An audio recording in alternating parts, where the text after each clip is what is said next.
What is going on, everybody? I'm Jules from Trev Deeley Motorcycles here in Vancouver, BC, and this is your part of the month. Boom, cut to the tire. Part of the month. February is all tire month here at Trev Deeley Motorcycles, and we got some great promotions to back that off. 20% on all Harley-Davidson stock tires, whether you ride a Michelin or a Dunlop. These tires will be branded with Harley-Davidson with a bar and shield logo to let you know that these are the right tires for you. A visual inspection will be most likely required to let you know that your tires may need replacing. But if you're still not sure, this is what we use. This is a tire tread meter. This is what we use to let you know and determine exactly if you need a brand new tire. Inches on a ruler can be divided into 8, 16s, and 32nds, and that's the measure we use to let you know exactly how much tread you have left. From the factory, most modern motorcycle tires will start with around 10 32nds of an inch.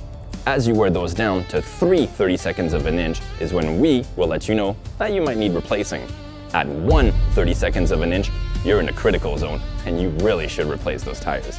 So if you're still not sure whether your tires need replacement or not, give us a call or swing by Trev Deeley Motorcycles. I'm Jules in the service department, and I'll see you later. Need a service? Trust the certified technicians at Canada's oldest Harley-Davidson dealership. Call us or visit trevdeeley.com to book your service.